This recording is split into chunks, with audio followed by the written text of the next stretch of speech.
Direction ಮಾಡಿದ್ಮೇಲೆ ಒಂದು ಸಣ್ಣದಾಗ ಒಂದು ಪ್ರೊಡಕ್ಷನ್ ಮಾಡೋಣ ಅಂತ ಒಂದು ಆಸೆ ಇತ್ತು. ಅದನ್ನು ಏನಂತಂದರೆ ಈಗ ಭಗವಂತ ನಮಗೆಲ್ಲ ಕೊಟ್ಟಿದೆ, ಇಂಡಸ್ಟ್ರಿಯಿಂದ ನನಗೆ ಭಗವಂತ ಏನೋ ಕೊಟ್ಟಿದ್ದಾನೆ. ಇನ್ನು ಮಿಕ್ಕಿದ ನಾ ಇಂಡಸ್ಟ್ರಿಗೆ ಏನೋ ಒಂದು ಮಾಡಬೇಕು ಅಂತ ಒಂದು ಪ್ರಯತ್ನ ಇದೆ ಅಷ್ಟೇನೇನು. ಸರ್ ಇದು ಕಂಟೆಂಟ್ ಓರಿಯೆಂಟೆಡ್ ಸಿನಿಮಾ ಸರ್. ಇದು ಆ್ಯಕ್ಷನ್ ಅಂತ ಅಲ್ಲ, ಆ್ಯಕ್ಷನ್ ಕತೆಗೆ ಎಷ್ಟು ಬೇಕು ಅಷ್ಟು ಖಂಡಿತ ಇದೆ, ಅದಂತೂ ಗ್ಯಾರಂಟಿ. ಹಾಂ ಹೌದು ಇರಲೇಬೇಕಲ್ಲ ಸರ್. ನಮ್ಮ ಸಿನಿಮಾ ಅಂತಂದ್ರೆ ನಾನೇನು ಒಂಚೂರು ಏನೋ ಕತೆ ಒಳಗಡೆ ಏನು ರಿಯಲಿಸ್ಟಿಕ್ ಬರುತ್ತೆ ಅನ್ನೋದು ಇದೆ, ಅದಕ್ಕೋಸ್ಕರ ಅದನ್ನು ಮಾಡಿದ್ದೀನಿ. ಆ್ಯಕ್ಚುಲಿ ಏನಿಲ್ಲ, ಎಲ್ಲೂ ಕಾಂಪ್ರಮೈಸ್ ಆಗ್ದಿರಾ ಸಿನಿಮಾಗೆ ಏನು ಬೇಕು ಅದನ್ನ ಮಾಡಿದ್ವಿ.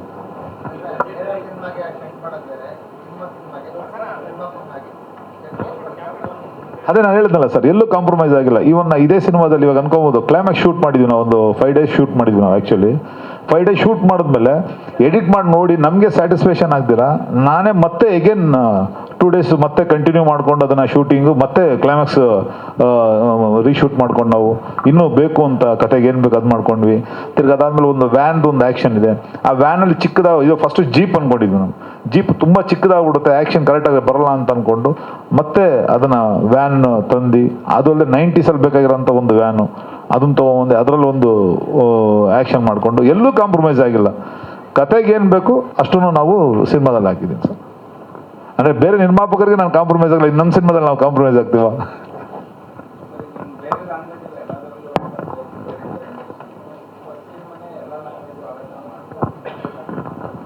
ಸರ್ ಅದೇ ಇಲ್ಲ ಸರ್, ಈ ಸಿನಿಮಾ ಆ್ಯಕ್ಚುಲಿ ನಾವು ಕನ್ನಡ ಮತ್ತು ಮಲಯಾಳಂ ಎರಡೂ ನಾವು ಮಾಡ್ಕೊಂಡಿದ್ವಿ. ನಮ್ಮ ಕನ್ನಡದಲ್ಲಿ ಫಸ್ಟ್ ನಾನು ಮೊದಲನೇ ಹೆಜ್ಜೆ ಇಡ್ತಾರದ್ದು ಏನು ನನ್ನ ಕನ್ನಡ ಪ್ರೇಕ್ಷಕರು ಯಾವ ರೀತಿ ಬೆನ್ತಟ್ಟಿ ಪ್ರೋತ್ಸಾಹಿಸ್ತಾರೋ ಅದ್ರ ಮೇಲೆ ಇನ್ನು ಕಂಟಿನ್ಯೂಷನ್ ಮಾಡ್ಕೊಂಡು ಹೋಗೋಣ ಅಂತ ಎಲ್ಲ ಪ್ಲ್ಯಾನ್ ಮಾಡಿ ರೆಡಿ ಮಾಡಿ ಇಟ್ಕೊಂಡಿದ್ದೀವಿ ಸರ್. ಅಂದರೆ ಹೆಂಗೆ ಹೋಗುತ್ತೆ ನೋಡ್ಬಿಟ್ಟು ಜನಗಳ ಮೆಚ್ಚುಗೆ ಹೇಗಿರುತ್ತೆ ನೋಡಿಕೊಂಡು ಇನ್ನು ಮಿಕ್ಕಿದ್ದು ಮುಂದಿನ ಹೆಜ್ಜೆಗಳು ಇಡಬೇಕು ಅಂತ. ಸರಿ ಸರ್. ಥಿಯೇಟ್ರಿಕಲ್ ಸಿನಿಮಾನೇ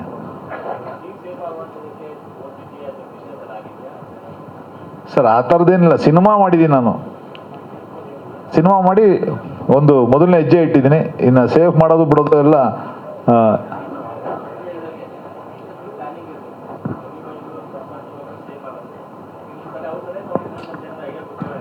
100%. ಯಾಕಂದರೆ ಇವಾಗ ನಾನು ಹೇಳ್ತಲ್ಲ ಸರ್, ಈಗ ರಾಜ್ ಸರ್ ಸುಮ್ಮನೆ ನಾಟ್ ಫಾರ್ ಆ್ಯಕ್ಟರ್ ಅಂತ ನನ್ನ ಸಿನಿಮಾದ ಬಂದು ಕೆಲಸ ಮಾಡಿದ್ದು. ಬಟ್ ಅವ್ರದ್ದೇ ಒಂದು ಬ್ಯಾನರಲ್ಲಿ ಯಾವ ರೀತಿ ಒಂದು ವರ್ಕ್ ಮಾಡ್ತಾರೋ ಅದೇ ರೀತಿ ಕೆಲಸ ಮಾಡಿದ್ರು. ಇವತ್ತಿಗೂ ನಾನು ಹೇಳ್ಬೇಕಂತಂದ್ರೆ ಇವತ್ತು ಬೆಳಗ್ಗೆ ನಾನು ಬಾಂಬೆಯಿಂದ ನಾನು travel ಮಾಡ್ಕೊಂಡ್ಬಂದಿರೋದು.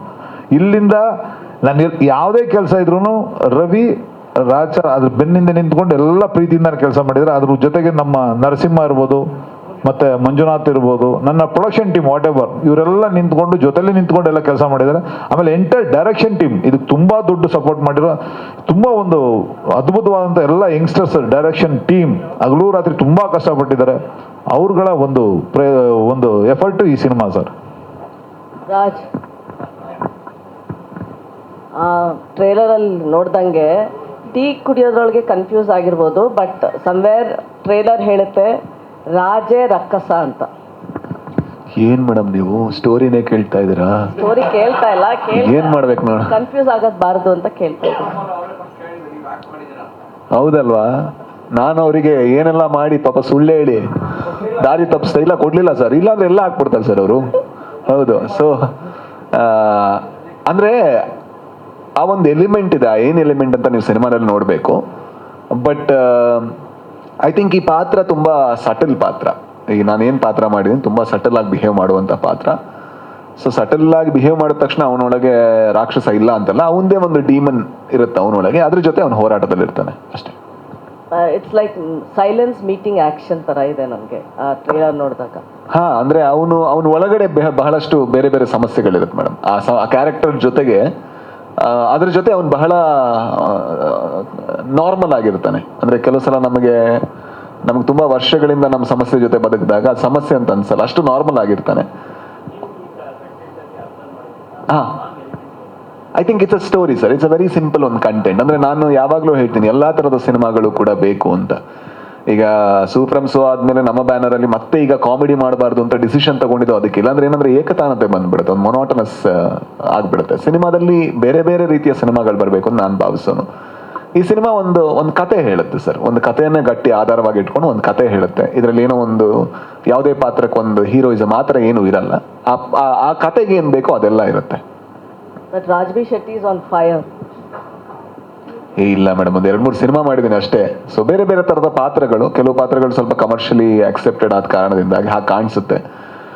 I am doing my best to explore and experiment ಅಷ್ಟೇ. ಎಲ್ಲ ಪ್ರಯತ್ನ ಪಡ್ತಾ ಇದ್ದೀನಿ. ಜನ ಇಷ್ಟಪಟ್ಟಾಗ ಖುಷಿ ಆಗುತ್ತೆ. But definitely good example sir, ಹೇಳಬೇಕು ಅಂದ್ರೆ.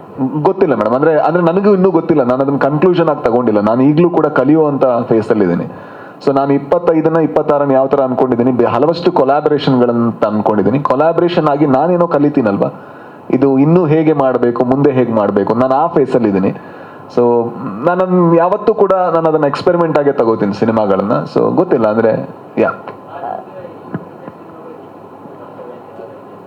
ಕೇಳಿಲ್ಲ ಸರ್, ಸಾರಿ. ಎಕ್ಸ್ಪೆರಿಮೆಂಟ್ ಸಿನಿಮಾಗಳು ಹಾ ಸರ್, ಅಂದ್ರೆ ಫಾರ್ಚುನೇಟ್ಲಿ ಒಂದು ಮೊಟ್ಟೆಯ ಕತೆ ಆದ್ಮೇಲೆ ಏನಾಗ್ತಿತ್ತು, ಒಂದೇ ತರದ ಪಾತ್ರಗಳು ಬರ್ತಾ ಇತ್ತು ಸರ್. ಬಟ್ ಈಗ ಯಾವ ತರ ಆಗಿದೆ ಅಂದ್ರೆ ಬೇರೆ ಬೇರೆ ತರದ ಪಾತ್ರಗಳಾಗಿದೆ. ಈಗ ಲ್ಯಾಂಡ್ ಲಾರ್ಡ್ ಪಾತ್ರ ಬೇರೆ ಯಾರು ಇಮ್ಯಾಜಿನೇ ಮಾಡ್ತಾ ಇರ್ಲಿಲ್ಲ ನಾನು ಮಾಡ್ಬೋದು ಅಂತ. ಬಟ್ ಅದು ಮಾಡಿದ್ರು ಅದು ಖುಷಿ ಆಗುತ್ತೆ ಸರ್. ಅಂದ್ರೆ ನಟನಾಗಿ ನನಗೆ ಅದು ಚಾಲೆಂಜ್ ಮಾಡುವಂತ ಪಾತ್ರ ಆಗಿರ್ಬೇಕು. ಅಂದ್ರೆ ಅದು ನನಗೆ ಗೊತ್ತಿರಬಾರ್ದು ಯಾವ ತರ ಮಾಡೋದು ಅಂತ, ಕಂಫರ್ಟ್ ಆಗಬಾರ್ದು. ಅಂದ್ರೆ ಆ ಕಂಫರ್ಟ್ ಆದಾಗ ತುಂಬಾ ಬೋರ್ ಆಗುತ್ತೆ ನನಗೆ. ಆ ಒಂದು ಏಕತಾನತೆಯನ್ನ ಮುರಿಯುವಂತ ಪ್ರಯತ್ನದಲ್ಲೇ ನಾನಿದ್ದೀನಿ. ಸೊ ಕೆಲವು ಕಡೆ ನಾನು ಗೆಲ್ಬೋದು, ಕೆಲವು ಕಡೆ ಸ್ವಲ್ಪ ಎಡವಬಹುದು, ಬಟ್ ಅದ್ರ ಪ್ರಯತ್ನ ಅಂತೂ ಜಾರಿಯಲ್ಲಿ ಇರುತ್ತೆ ಅಷ್ಟೇ. ಸ್ವಾದಿಷ್ಟ, ಅಂದರೆ you while you are talking you said if ಈ ರೋಲ್ ನಂಗೆ ಸಿಂಪಲ್ಲು ಅಂತ, but I have a hint that it is not simple as you say. You can, witness it on Feb 6th, ma'am. I know, but what I meant was, Ondu Sarala Prema Kathele, it's a love story, and that character is a very bold, brave, and it's a journalist character. So adralli tumba dialogues ide ittu. So a lot of emotions up and down, but idu ondu it's a something which is related to the story, and I'm playing as his wife in the film. Story related ಗೊತ್ತು, ಎಲ್ಲೋ ಒಂದು negative shade ಅಂತ ಇದೆಯಾ?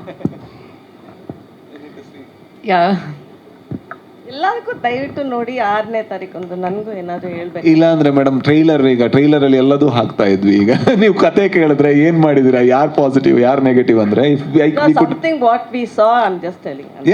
That's what, like, we are trying to hide. Observing. No, you are actually analyzing. We are trying to cut your analyze so that, like, you won't reveal. So that's all. Like, that's our duty. That is your duty. That's all. 2 duties in a conflict of interest. Anyway, congratulations Ravi Verma sir. ನಿಮ್ಮಿಂದ ಇನ್ನೂ ಒಂದಷ್ಟು films ಬರಬೇಕು ಅಷ್ಟೇ. Thank you so much. ನನ್ನಿಂದ ಅನ್ನೋದಕ್ಕಿಂತ ಎಲ್ಲ ಹೊಸಬ್ರಿಗೂ ಒಂದು ನಿಮ್ಮ ಕಡೆಯಿಂದ ಮೇಯ್ನ್ ಒಂದು ಸಪೋರ್ಟ್ ಸಿಕ್ಕಿ ಒಂದು ಸಿನಿಮಾನ ಒಂದು ಒಳ್ಳೆ ಮಟ್ಟಕ್ಕೆ ರೀಚ್ ಮಾಡಿಸಿದ್ರೆ ನಿಜವಾಗ್ಲೂ ಪ್ರತಿಯೊಬ್ಬರು ಹೊಸ ನಿರ್ಮಾಪಕರಾಗಿರ್ಬೋದು, ಹೊಸ ನಿರ್ದೇಶಕರಾಗಿರ್ಬೋದು, ಎಲ್ರಿಗೂ ಏನೋ ಒಂದು 100 ಆನೆ ಬಲ ಬಂದಂಗೆ ಆಗುತ್ತೆ ನಿಜವಾಗ್ಲೂ ಹೇಳ್ಬೇಕಂದ್ರೆ ಮೀಡಿಯಾದವ್ರ ಸಪೋರ್ಟಿಂದ. ಬಿಕಾಸ್ ಆಫ್ ಏನಂತಂದ್ರೆ ಇವಾಗ ಮೊನ್ನೆ ಅಷ್ಟೇ ಜನರಲ್ಲ ಒಂದು ಸಿನಿಮಾ ಅಂದರೆ ತೀರ್ಥರೂಪ ತಂದೆಯವ್ರಿಗೆ ಅಂತ ಒಂದು ಸಿನಿಮಾ, ತುಂಬ ಅದ್ಭುತವಾದಂಥ ಸಿನಿಮಾ. ನಿಜವಾಗ್ಲೂ ಹೇಳ್ಬೇಕಂತಂದರೆ ನೀವುಗಳೆಲ್ಲ ಒಂದಷ್ಟು ಸಪೋರ್ಟ್ ಮಾಡಿದ್ದಕ್ಕೆ ಇವತ್ತಿನ ಸಹ ಸಿನಿಮಾ ಒಂದು ಮಟ್ಟಕ್ಕೆ ಹೋಗಿದೆ. ಅದೇ ರೀತಿ ಪ್ರತಿಯೊಬ್ಬರು ಯಂಗ್ಸ್ಟರ್ಸ್ಗೂ ನೀವು ಸಪೋರ್ಟ್ ಮಾಡಿದ್ರೆ ನಿಜವಾಗ್ಲೂ ಸಿನಿಮಾ ನಮ್ಮಲ್ಲೂ ಒಳ್ಳೊಳ್ಳೆ ಹೊಸ ಪ್ರತಿಭೆಗಳ ಹೊರಗಡೆ ಬರೋದಕ್ಕೆ ಒಂದು ಅವಕಾಶ ಆಗುತ್ತೆ ಅಂತ ಹೇಳಕ್ಕೆ ಇಷ್ಟಪಡ್ತೀನಿ. ರವಿ, ಇದು ಯಾವ ಜಾನರಕ್ಕೆ ಸಂಬಂಧಪಡುತ್ತೆ? ಯಾವ ಜಾನರಕ್ಕೆ ಸಂಬಂಧ? ಇದು ಕ್ರೈಮ್ ಥ್ರಿಲ್ಲರ್ ಸರ್. ಇದು ಸೈಕಾಲಜಿಕಲ್ ಕ್ರೈಮ್ ಥ್ರಿಲ್ಲರ್ ಆ ಜಾನರಲ್ಲಿ ಬರುತ್ತೆ. ರಾಜ್ಬಿ ಶೆಟ್ಟಿ ಅವರೇ ಬೇಕು ಅಂತ ನಿಮಗೆ ಅನ್ಸಿದ್ದು ಯಾಕೆ ಈ ಸಬ್ಜೆಕ್ಟ್? ಈ ಪಾತ್ರ ಹಂಗಿದೆ ಸರ್. ಅಂದರೆ ರೆಗ್ಯುಲರ್ ಆಗಿ ಮಾಡೋರು ಇವಾಗ ಒಂದು ಒಳ್ಳೆ ಹೀರೋಗಳು ಮಾಡಿದ್ರೆ ಪೊಲೀಸ್ ಅಂದಿದ ತಕ್ಷಣ ಇವರು ಒಂದು ಪೊಲೀಸ್ ಕ್ಯಾರೆಕ್ಟರ್ ಮಾಡ್ತಾರೆ ಅನಿಸುತ್ತೆ. ಸೊ ರಾಜ್ ಸರ್ ಮಾಡ್ಬೇಕಾದ್ರೆ ಅದು ಸ್ವಲ್ಪ ಬೇರೆ ಥರ ಕಾಣಿಸುತ್ತೆ, ಮತ್ತು ಜೀವ ತುಂಬ್ಕೊಂಡು ಹೋಗ್ತಾರೆ ಕ್ಯಾರೆಕ್ಟರ್ಗೆ. ಇದು ಏನು ಹೇಳ್ತೀವಿ, ಫುಲ್ ಮೈಂಡೆಡ್ ಪೊಲೀಸ್ ಅಲ್ಲ, ಇದು ಹಾಫ್ ಮೈಂಡೆಡ್ ಪೊಲೀಸ್ ಥರ.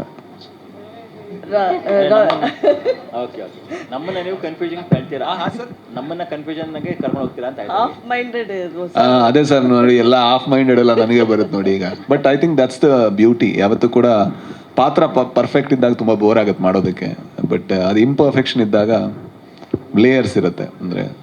ಬಟ್ ರವಿ ಸರ್, ನೀವು ಪ್ರೇಮ್ ಶಿಷ್ಯ ಅಂತ ಗೊತ್ತಾಯ್ತು, ಅವರಿಂದ ನೀವೇನು ಕಲ್ತಿಲ್ಲ ಹೇಳಿ ನೀವು ಫಸ್ಟ್. ತಗೊಳ್ಳಿಲ್ಲ ಇಲ್ಲ ಅವ್ರ ಹತ್ರ ಇಷ್ಟವರೆಗೂ ಕಲ್ತಿರೋದಲ್ಲ, ಅವ್ರ ಹತ್ರನೇ ಕಲ್ತಿಲ್ಲ ಹೇಳ್ತಿರೋದು ಏನಿಲ್ಲಲ್ಲ. ಅಲ್ಲ ಪ್ರೇಮ್ ಅವ್ರು ಹೇಳಿದ್ರು ಮಾತುಗಳು ತುಂಬಾ ಚೆನ್ನಾಗಿ ಬರ್ತಿತ್ತು, ಸಂಸ್ಕೃತಗಳ ಏನೇನು ಅಂತಿದ್ರು, ಅದಕ್ಕೋಸ್ಕರ ಡೌಟ್ ಆಯ್ತಾ? ಇಲ್ಲ ಸರ್, ಆ ಥರ ಎಲ್ಲ ಅದು ಕೆಲವೊಂದು ಟೈಮ್ ಬರುತ್ತೆ, ಈಗಲ್ಲ ಅದೆಲ್ಲ ಬರಲ್ಲ. ಅದು ಆಗ ಅಂದ್ರೆ 4-5 ವರ್ಷದಿಂದ ವಾಟ್ ಲೆಸನ್ಸ್ ನೀವ್ ಕಲ್ತಿದ್ದು ಪ್ರೇಮಿಂದ? ಆಗಿದೆಯಾ ಅಂತ. ಕಲ್ತಿರೋದು ಅವ್ರ ಹತ್ರ ಮ್ಯಾಮ್, ಇಷ್ಟು ಕಲ್ತಿರೋದೇ. ಲೆಸನ್ಸ್ ನೀವ್ ತಗೊಳ್ಳಿಲ್ಲ ಅವರಿಂದ ಅಂತ? ಅವ್ರ ಹತ್ರ ಎಲ್ಲ ತಗೊಂಡಿದ್ದೀನಿ, ಯಾವುದು ಬಿಟ್ಟಿಲ್ಲ ನಾನು. ಹೌದಾ? ಹೌದು, ನನ್ಗೆ ಯಾಕೋ ಒಂದ್ ಬಿಡ್ಬೇಕು ಅನ್ಸುತ್ತೆ ಅದಕ್ಕೆ. ಯಾವುದು ಬಿಟ್ಟಿಲ್ಲ.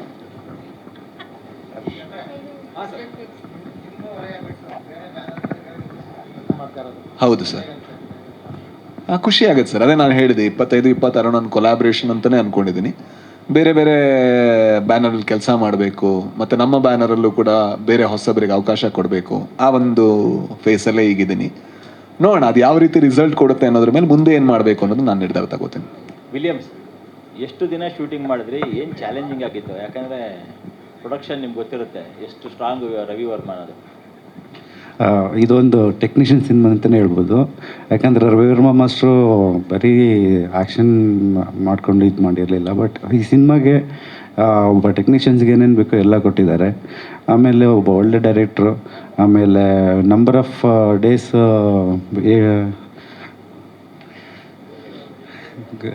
ಆ್ಯಕ್ಚುಲಿ ಕೌಂಟ್ ಇಟ್ಟಿಲ್ಲ, ತುಂಬ ದಿನ ಆಗಿದೆ. ತುಂಬ ಡಿಫಿಕಲ್ಟೀಸ್ ಇತ್ತು. ರಾತ್ರಿ ಆದರೂ ಮತ್ತು ಕೆಲವೊಂದು ಫೈರ್ ಸೀಕ್ವೆನ್ಸ್ ಆಗಿರಲಿ, ಆಮೇಲೆ ಒರಿಜಿನಲ್ ವಿಲೇಜು ಅರ್ಲಿ ಮಾರ್ನಿಂಗ್ ಹೋಗಿ ಆ ರಿಯಲ್ ಲೈಟಿಂಗಲ್ಲಿ ಶೂಟ್ ಮಾಡಿ ಲೇಟ್ ನೈಟ್ ಆದರೂ ತುಂಬ ಕಷ್ಟಪಟ್ಟಿದ್ವಿ. ಆಮೇಲೆ ಈವನ್ ಸ್ಟಂಟ್ ಅಷ್ಟೇ ತುಂಬ ಚೆನ್ನಾಗಿ ಮಾಡಿದ್ರು, ಭಯ ಆಗೋದು ಕೆಲವೊಂದು ಜಾಗದಲ್ಲಿ. ಆಮೇಲೆ ನಮ್ಮ ಕ್ರಾಂತಿ ತುಂಬ ಚೆನ್ನಾಗಿ ಬರೆದಿದ್ದಾರೆ ಕೂಡ. ಸೊ ಡೈರೆಕ್ಷನು ತುಂಬ ಚೆನ್ನಾಗಿ ಮಾಡಿದ್ದಾರೆ. ಒಂದು ಟೆಕ್ನಿಕಲಿ ಒಂದು ಸೌಂಡ್ ಮಾಡೋಂಥ ಸಿನಿಮಾ, ಆಮೇಲೆ ಕಂಟೆಂಟ್ ತುಂಬ ಚೆನ್ನಾಗಿದೆ. ಪುಟಾಣಿ ಏನು ಪಾತ್ರ ಮಾಡಿದೆ ಮಗು? ನೀನೇನು ಮಾಡಿದ್ಯಾ ಪುಟಿ ಇದರಲ್ಲಿ? ರಾಜ್ ಶೆಟ್ಟಿ ಸರ್ ಮಕ್ಕಳು. ಹಾಂ ಹಾಂ ಹಾಂ.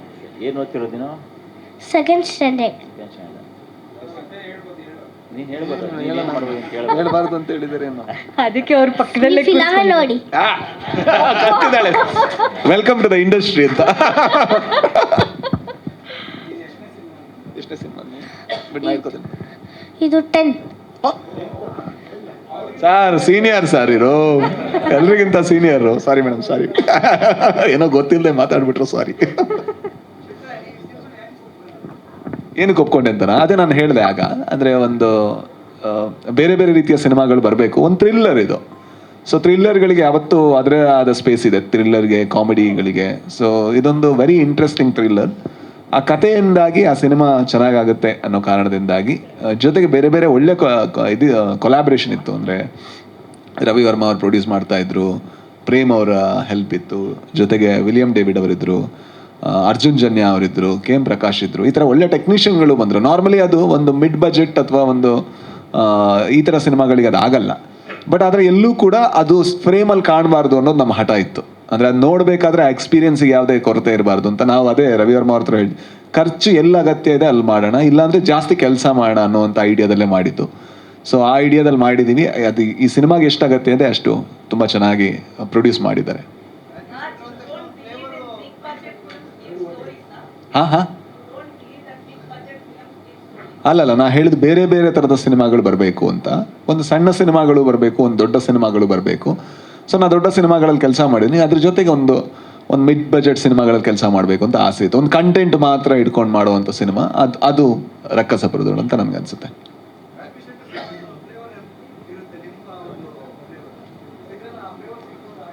ಇಲ್ಲ, ಐ ಥಿಂಕ್ ನನ್ನ ಸಿನಿಮಾಗಳಲ್ಲಿ ಫ್ಲೇವರ್ ಅಂತಿರಲ್ಲ. ನನ್ನ ಸಿನಿಮಾಗಳಲ್ಲಿ ನನ್ನ ಪಾತ್ರ ಇರುತ್ತೆ, ಜೊತೆಗೆ ಒಂದು ಕತೆ ಇರುತ್ತೆ. ಸೊ ಇದರಲ್ಲಿ ಕತೆ ಇದೆ, ಜೊತೆಗೆ ನನ್ನ ಪಾತ್ರ ಇದೆ. ಸೊ ನಾನು ಏನು ಹೊಸದೇನೋ ಫ್ಲೇವರ್ ತುಂಬಬೇಕು ಅಂತ ಟ್ರೈ ಮಾಡ್ತಾ ಇರಲ್ಲ. ನನಗೆ ಯಾವುದೋ ಒಂದು ಎಂಗೇಜ್ ಆದರೆ ನಾನು ಆ ಸಿನಿಮಾನ ಕಂಟಿನ್ಯೂ ಮಾಡ್ಕೊಂಡು ಹೋಗ್ತೀನಿ. ಈ ಸಿನಿಮಾ ಕಥೆಯಾಗಿ ನನಗೆ ಎಂಗೇಜ್ ಮಾಡ್ತು. ಮತ್ತು ಕೆಲವಷ್ಟು ಆ್ಯಕ್ಟರ್ಗಳ ಬ್ರಿಲಿಯಂಟ್ ಪರ್ಫಾರ್ಮೆನ್ಸ್ ಇದೆ. ಅದು ಯಾವುದು ಅಂತ ನೀವು ರಿಲೀಸ್ ಆದಮೇಲೆ ನೋಡಬೇಕು. ಸೊ ಅವರೆಲ್ಲರಿಗೂ ಕೂಡ ಒಳ್ಳೆ ಹೆಸರು ಬರುತ್ತೆ ಅಂತ ನಾನು ಅನ್ಕೋತೀನಿ. ಬ್ಯಾಕ್ ಟು ಬ್ಯಾಕು ಹೊಸ ನಿರ್ದೇಶಕರ ಜೊತೆ ಕೆಲಸ ಮಾಡ್ತಿದ್ದೀರಾ. ಸೊ ಅಸೋಸಿಯೇಟ್ ಆಗಿರ್ತಾರೆ, ಅನುಭವ ಇರುತ್ತೆ. ಬಟ್ ಡೈರೆಕ್ಟ್ರು ಅಂದ ತಕ್ಷಣ ಒಂದು ಹೊಸ ಜವಾಬ್ದಾರಿ. ಅಲ್ಲಿ ಅರ್ಜುನ್ ಜನ್ಯ ಅವ್ರ ಜೊತೆ ಮಾಡಿದ್ರಿ, ಇಲ್ಲಿ ರವಿ ಅವ್ರ ಜೊತೆ ಮಾಡಿದ್ದೀರಾ, ಸೂಪ್ರಮ್ ಸೋನಲ್ಲೂ ಕೂಡ ಹೊಸ ನಿರ್ದೇಶಕರೇ. ಸೊ ಈ ಒಂದು ಅನುಭವಗಳ ಬಗ್ಗೆ ಮಾತಾಡ್ತಾ ಇದ್ದಾರೆ ಸರ್. ನಾನು ಯಾವತ್ತೂ ಭಾವಿಸೋದು ಹೊಸ ಟೆಕ್ನಿಷಿಯನ್ಗಳಿಗೆ ಅಂದರೆ ನಾವು ಜೊತೆ ನಿಲ್ಲಬೇಕು ಅಂತಲೇ ಭಾವಿಸೋದು. ನಾನು ಈ ಸಿನಿಮಾ ನಾನು ಎಲ್ಲ ಸಿನಿಮಾ ಒಪ್ಕೊಂಡಿದ್ದು ಒಬ್ಬರಿಗೋಸ್ಕರ ಮಾತ್ರ, ಅದು ನಿರ್ದೇಶಕರಿಗೋಸ್ಕರ ಮಾತ್ರ. ಲ್ಯಾಂಡ್ ಲಾರ್ಡ್ ಮಾಡಬೇಕಾದ್ರೂ ಕೂಡ ಜಡೇಶ್ ಅವರಿಗೋಸ್ಕರ ನಾನು ಆ ಸಿನಿಮಾ ಒಪ್ಕೊಂಡಿದ್ದು. ಈ ಸಿನಿಮಾ ಮಾಡಬೇಕಾದ್ರೂ ಕೂಡ ರವಿ ಸಾರಂಗ ಅವರಿಗೋಸ್ಕರ ಒಪ್ಕೊಂಡಿದ್ದೆ. ಯಾಕಂದರೆ ಈ ಸಿನಿಮಾ ಗೆದ್ದರೆ ಅವ್ರಿಗೆ ಒಂದಷ್ಟು ಶಕ್ತಿ ಬರುತ್ತೆ. ಇಂಡಸ್ಟ್ರಿಗೆ ನಾನು ಹೇಳ್ತಿರೋದು, ಒಂದು 5-6 ಜನ ಹೊಸ ನಿರ್ದೇಶಕರು ನೆಕ್ಸ್ಟ್ ವರ್ಷ ಅವ್ರ ಸಿನಿಮಾನ ನಾವು ಎಕ್ಸ್ಪೆಕ್ಟೇಷನಲ್ಲಿ ನೋಡಬೇಕು, ಆ ಥರ ಆಗಬೇಕು. ಬರೀ ಅದೇ ಶೆಟ್ಟಿ ಬ್ರದರ್ಸ್ ಅಂತ ಹೇಳ್ಕೊಳ್ಳೋದು ಅಥವಾ ಮತ್ತೆ ಫೇಮಸ್ ಆಗಿರೋ ಒಂದಿಬ್ರು ಯಾರೋ ನಿರ್ದೇಶಕರ ಹೆಸರು ಹೇಳೋದು ಅದು ವರ್ಕ್ ಆಗಲ್ಲ. ಹೊಸ ನಿರ್ದೇಶಕರು ಬರಬೇಕು ಅಂತ ನಾನು ಭಾವಿಸ್ತೀನಿ. ಸೊ ನನ್ನಿಂದ ಇದರಲ್ಲಿ ನಟನೆ ಮಾಡಿ ಏನಾದರೂ ಹೆಲ್ಪ್ ಮಾಡೋಕ್ಕಾದ್ರೆ, ಸಿನಿಮಾ ಕತೆ ಚೆನ್ನಾಗಿರೋ ಕಾರಣದಿಂದಾಗಿ ಒಪ್ಕೊಂಡೆ ನಾನು. ರವಿವರ್ಮ ಅವರು ಸಲ್ಮಾನ್ ಖಾನ್ ಅವ್ರಿಗೂ ರೀಚ್ ಆದಂಥ ಸ್ಟಂಟ್ ಮಾಸ್ಟರ್ ಅವರು. ಹಾಗಾಗಿ ನಿಮ್ಮ ಸ್ಟಂಟ್ಗೆ ಒಂದು ಬೇರೆ ಸ್ಟೈಲ್ ಇದೆ ಶೆಟ್ರೆ, ನಿಮ್ಮ ರವಿ ಮಾಸ್ಟರ್ ಶೆಟ್ರು ಅವ್ರು ಆನ್ಸರ್ ಮಾಡ್ಬೇಕು ಅದಕ್ಕೆ. ಹಾಂ ಸರ್ ಹೇಳಿ. ನಿಮ್ಮ ಸ್ಟಂಟ್ಸ್ಗೆ ಒಂದು ಬೇರೆ ಫ್ಲೇವರ್ ಇದೆ, ಬೇರೆ ತರ ಕಾಣಿಸ್ತೀರಿ ನೀವು ಯಾವಾಗ್ಲೂ ಕೂಡ. ವಿಶ್ವಭವನ ಸಿನಿಮಾದಲ್ಲಿ ನಾವು ನೋಡಿದ್ದೀವಿ. ಹಾಗಾಗಿ ರವಿವರ್ಮ ಮಾಸ್ಟರ್ ಕೂಡ ಸ್ಟಂಟ್ ಮಾಸ್ಟರ್ ಆಗಿದ್ರು ಅಂತ. ಈ ಸಿನಿಮಾದಲ್ಲಿ ಯಾವ ತರ ನಿಮ್ಗೆ ಏನಾದ್ರು ಮಾಡಿಕೊಟ್ಟು ಸ್ಟಂಟ್ಸ್ ಹೇಳ್ಕೊಟ್ಟಿದ್ರ, ಮಾಡ್ತಿದ್ದೀರಾ, ಹೇಗೆ ಸರ್ ಡೈರೆಕ್ಷನ್? ಅಂದ್ರೆ ಏನಂದ್ರೆ ಸ್ಟಂಟ್ ಮಾಸ್ಟರ್ಗಳಿರ್ಬೋದು ಅಥವಾ ಕೊರಿಯೋಗ್ರಫರ್ಗಳಿರ್ಬೋದು, ಅವ್ರು ಯಾವತ್ತೂ ಕೂಡ ನಟರ ಲಿಮಿಟೇಷನ್ನು ಸ್ಟ್ರೆಂತು ಇದೆರಡು ನೋಡಿಕೊಂಡು ಕೊರಿಯೋಗ್ರಾಫ್ ಮಾಡ್ತಾರೆ.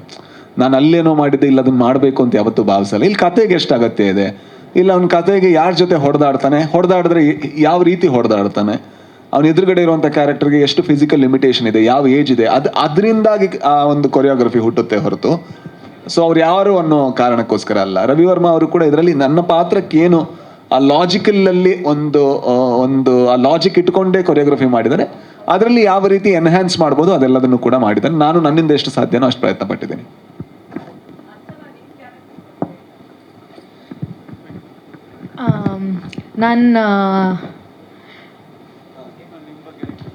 ಏನಾರು ಎಲ್ಲ ಹೇಳ್ಬಿಡ್ತೀನ ಅಂತ. ನಾನು ಇದರಲ್ಲಿ ಗೊಂಬೆ ಅವರ ಫ್ರೆಂಡ್ ಪಾತ್ರ ಮಾಡಿದ್ದೀನಿ, ರಾಜ್ಬಿ ಶೆಟ್ಟಿ ಅವರ ನೇಬರ್ ರೋಲ್. ಅಷ್ಟು ಮಾತ್ರ ಪಾತ್ರ ಡಿಸ್ಕ್ರಿಪ್ಷನ್ನು, ಬಟ್ ಪರ್ಫಾರ್ಮೆನ್ಸ್ ಓರಿಯೆಂಟೆಡ್ ರೋಲೇ ಮ್ಯಾಮ್, ಅದಕ್ಕೆ ನಾನು ಮಾಡಿರೋದು. Thank you. ಡೈರೆಕ್ಟರ್ ಇಲ್ಲಿ ಇದು ಅದರಲ್ಲಿ ಗದೆ ಇದೆ ಮತ್ತೆ ಕಿರೀಟ ಹಾಕೊಂಡಿದಾರಲ್ವಾ, ಅದು ಹೆಂಗೆ ಕತೆಗೆ ಕನೆಕ್ಟ್ ಆಗುತ್ತೆ? ಕ್ಯಾರೆಕ್ಟರ್ ಕನೆಕ್ಟ್ ಆಗುತ್ತೆ, ಕತೆಗೆ ಕನೆಕ್ಟ್ ಆಗುತ್ತೆ, ಕ್ಯಾರೆಕ್ಟರ್ಗೆ ಸನ್ನಿವೇಶದಲ್ಲೇ ಬರುವಂಥ ಒಂದು ಸೀನ್ ಅಷ್ಟೇ. ಆಮೇಲೆ ಮಾಟ ಮಂತ್ರ ಅದ್ರ ಬಗ್ಗೆ ಎಲ್ಲ ಹೇಳಿದ್ರ? ಊರಲ್ಲಿ ಇರೋದು ಅದು, ಅಂದರೆ ಆ ಸೆಟಪ್, ಆ ಊರಲ್ಲಿರೋ ಸೆಟಪ್. ಅಂದರೆ ಸರಿ ಅಂತ ಹೇಳಿದ್ರ, ತಪ್ಪು ಅಂತ ಹೇಳಿದ್ರ? ಅದನ್ನ ಸರಿ ತಪ್ಪು ಅಂತ ಬರಲ್ಲ, ಆ ಊರಲ್ಲಿ ಅದು ಇರೋದು. ಈಗಿನ ಇವಾಗ ಏನು ನಡೀತಾ ಇದೆ ಅದನ್ನು ತೋರಿಸ್ತಾ ಇದೀವಿ, ಅಲ್ಲಿ ನಮ್ಮ ಪಾತ್ರಗಳು ಏನು ಮಾಡುತ್ತೆ ಅನ್ನೋದು ಒಂದು ಕತೆ. ಚಾಮರಾಜನಗರದ ಒಂದು ನೇಟಿವಿಟಿ ಕತೆ ಅನ್ನುವಂಥದ್ದಿದೆ.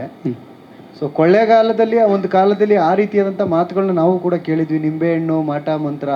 ಸೊ ಅದು ಈ ಒಂದು ಸಿನಿಮಾಗೆ ಯಾವ ರೀತಿ ಸ್ಫೂರ್ತಿ, ಅಥವಾ ನೀವೇನಾದ್ರು ಕಂಡಿರೋದನ್ನ ಏನಾದರೂ ಸಿನಿಮಾದಲ್ಲಿ ತೊಗೊಬಂದಿದ್ದೀರಾ? ಕೊಳ್ಳೇಗಾಲ ಬ್ಯಾಕ್ಡ್ರಾಪ್ ಇಟ್ಕೊಂಡಿರೋದ್ರಿಂದ ಇದೆಲ್ಲ ಇರೋದು. ಸೊ ಅಲ್ಲಿ ಆ ಬ್ಯಾಕ್ಗ್ರೌಂಡಲ್ಲಿ ಮತ್ತು ಈಗ ಏನು ಮಾಟ ಮಂತ್ರ ಅಂತಿದ್ದೀವಲ್ಲ, ಅದನ್ನು ಕತೆಗೆ ಸ್ವಲ್ಪ ತಗೊಂಡು ಮಿಕ್ಕಿದ ನಾವು ಏನು ಸಿನಿಮಾಟಿಕ್ ಮಾಡಬೇಕು ಅದು ಮಾಡ್ಕೊಂಡು ಹೋಗಿದ್ದೀವಿ.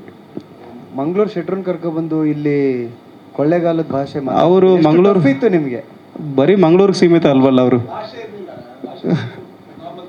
ಹೌದು, ಸೀಮಿತ ಅಲ್ವಲ್ಲ ಮಂಗಳೂರಿಗೆ ಮಾತ್ರ, ಕರ್ನಾಟಕದವ್ರು ತಾನೆ, ಎಲ್ಲಿ ಬೇಕಾದ್ರೂ ಬಂದು ಮಾಡ್ಬೋದು. ಕನ್ನಡ ಪಿಕ್ಚರ್ ಮಾಡ್ತಾ ಇರೋದು. ಶಾರದಾ ಮ್ಯಾಮ್ ಪ್ರೇಮ್ ಅವ್ರ ಶಿಷ್ಯ ಅಂತ ಪ್ರೂವ್ ಮಾಡಿದಂಗೆ.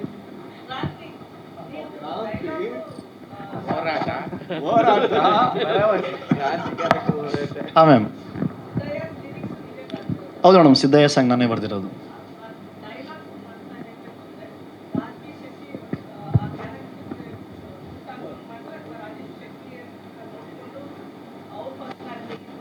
ಇಲ್ಲ, ಅವ್ರ ಪರ್ಸ್ನಾಲಿಟಿ ಅನ್ನೋದು ಅವರೇ ಬರ್ಸ್ಕೊಳ್ಳಲ್ಲ ಮೇಡಮ್. ಯಾಕಂದರೆ ನಾವು ಪ್ರತಿಯೊಬ್ಬ ಹೀರೋ ಜೊತೆ ಕೆಲಸ ಮಾಡುವಾಗಲೂ ಅದು ಹೋರಾಟ ಆಗಿರುತ್ತೆ. ಆ ಹೀರೋ ಡೈರೆಕ್ಟ್ರ್ ಆದರೆ ದೊಡ್ಡ ಹೋರಾಟ, ಅದರಲ್ಲಿ ಇವರು ಡೈರೆಕ್ಟ್ರು, ರೈಟ್ರು, ಇದು ತುಂಬ ದೊಡ್ಡ ಹೋರಾಟ. ಆದರೆ ರಾಜ್ ಸರ್ ಜೊತೆ ಕೆಲಸ ಮಾಡಬೇಕು ಅಂದರೆ ಅದೊಂದು ಒಡನಾಟ ಆಗ್ಬಿಡುತ್ತೆ, ಹೋರಾಟ ಆಗಲ್ಲ. ಪ್ರತಿಯೊಂದು